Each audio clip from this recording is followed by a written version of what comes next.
Welcome to our video of how to install green plate on a no-step house. This is a very specific build. If it's not what your build's going to be like, move on.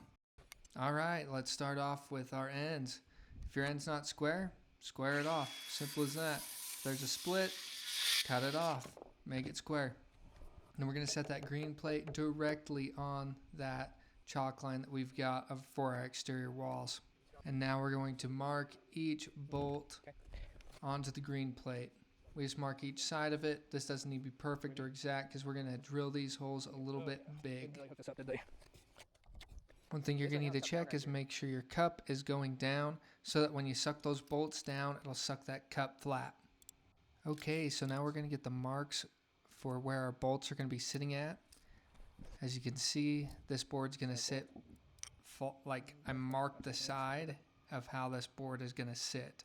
It's not going to flip. It's not going to do anything crazy. It's literally going to get these holes drilled out of it and set down exactly where it's at. So that's why I'm getting my measurement from this side. And then I switch my measuring tape and hold it so I know it. So it's marked directly where it's going to be at. There are other ways that you can mark these out. You could mark it, have your tape be going the other direction. Really, this is just the way I prefer it, so I do it this way every time. We're going to be drilling a 3/4 inch hole on all these spots. These are 1/2 inch bolts that are on this house. Make sure you're square with your board as you're drilling. If you know you're off by a little bit, just kind of scooch one way or the other or drill it and bore it out good. We always do a safety check just to make sure that our green plate sits in there perfectly with our bolts and that we can get directly on a red line. So there's the first few steps that we're going to be taking to make sure that we can get this green plate on there correctly. All of the glue that we're going to be using is by Titebond construction adhesive. It's what we use for for any purpose that needs glue on the whole house. I mean, except finish work. We highly recommend it. It's the best glue that we've ever used in all the years that we've done this. So yeah, either way, I'll drop a link down below. I recommend getting it. It's probably the cheaper to get it from Larson's or something. Now this green plate, just your local hardware store. But you can also get off Amazon. I'll put a link there so you can just see what this glue is. It's pretty good stuff. We add a lot of glue when we do this. So back to this, if we had some of our concrete a tad low than our sheeting, I'm talking like less than a 1/16, we put a ton of glue on there. And then we just ended up putting a ton of glue on either way.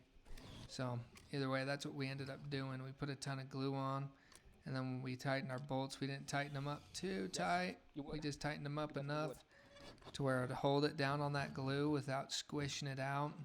And then we'd come back the next day and tighten it on the rest of the way. So now we're going to throw our green plate on that we got right here. It looks like I have a doorway right there.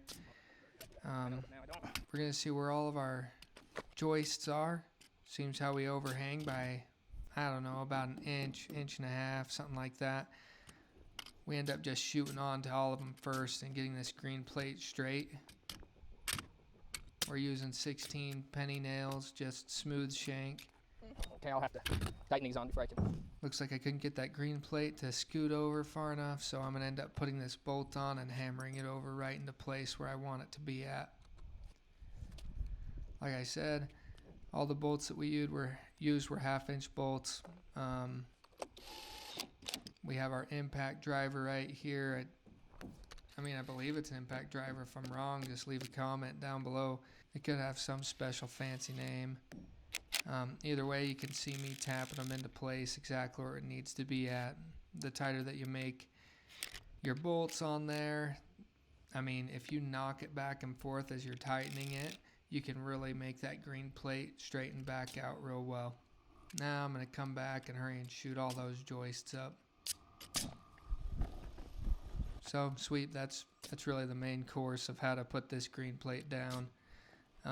You're going to see that right there, I didn't have a bolt there. I'm going to come back here real soon and hammer drill that down with some 2/16s. Either way, when green plate day comes, after we get all our flooring on, it's kind of fun. We usually blow through it within a day, and it's kind of one of the funnest things to do, because once you get done with that, you can start getting your exterior walls on. Okay. Yeah. It's always fun to see the progress of the house as you go. Okay, it looks like I've got a board here. I'm going to get this thing cut.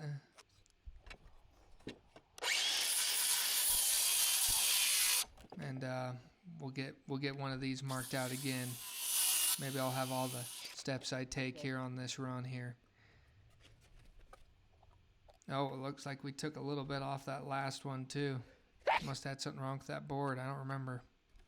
So we just got that herring marked where all those are going to be sitting at. I'm going to mark where those bolts, how far they go into this green plate here.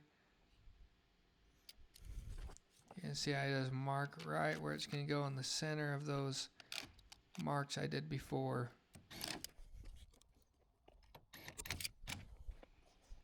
Now this is something I didn't do with my first green plate I put on this day. I mark where the center is going to be out of that bolt, and I just square it up. The reason I do that is because sometimes these bolts are leaned one way or the other, and you want to be in the center of that base, right at the bottom of the bolt. So that's why I mark it that way. Make sure we're right where we need to be when we drop this green plate in place. Looks like my dad herring tested it out before I started gluing it again. Now we did do this glue that, you know, is old, that's sitting there. It's not really old. It was probably 30 minutes earlier when we decided we were going to cut that and then just keep moving on. We definitely put a ton of glue on all the concrete. Sometimes we do a little bit, kind of minimal glue on the sheeting. Oh, almost wants to be right there. Just like before, we're going to hurry and shoot all these joists. Yeah. Try to get this green plate as straight as possible.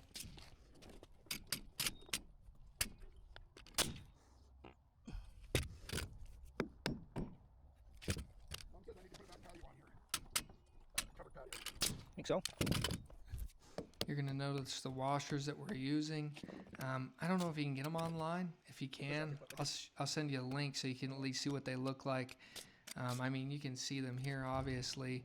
We don't like the slotted washers that they get for doing this. Okay. We think these do just as good of a job, if not better, and they hit less studs when you start building your house.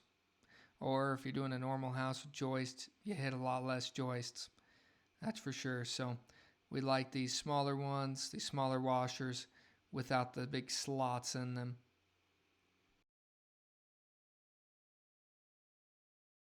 I wanted to drop a little bit of a link right here to show you how that we've built this house.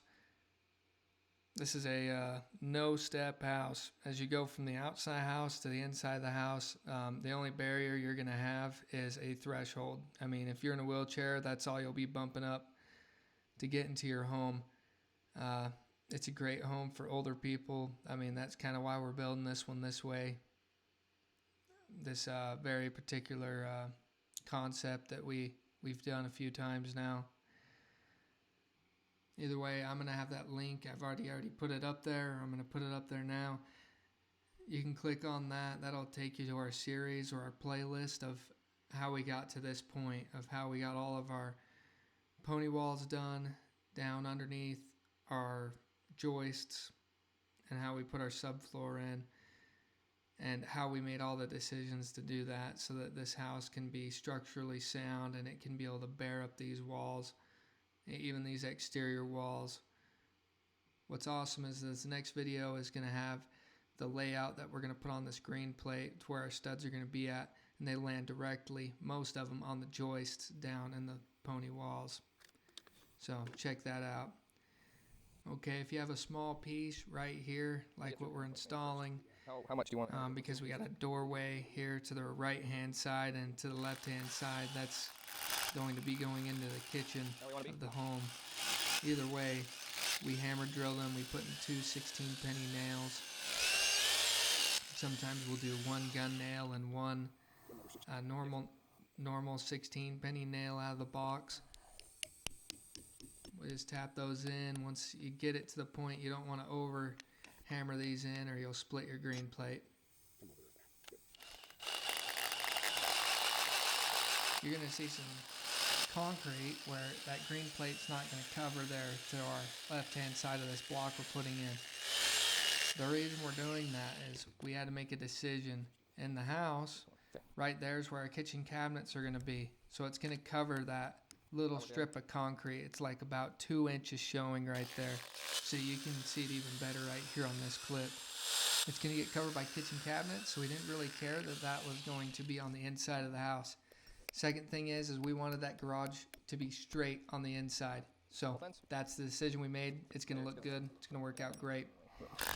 Either way, to end our day today, we're going to hammer drill all the spots that need to be hammer drilled. If you're more than 6 inches away from a J-bolt, you're going to have to hammer drill right there. And put in 2 16-penny nails, hand drives. You don't want your green plate to sit there for too long, so make sure you do it within a few hours. Hit like, hit subscribe. This just makes it so more people will see our videos. Will be recommended more if you like it. Check out our channel. We've got a lot there, so thanks.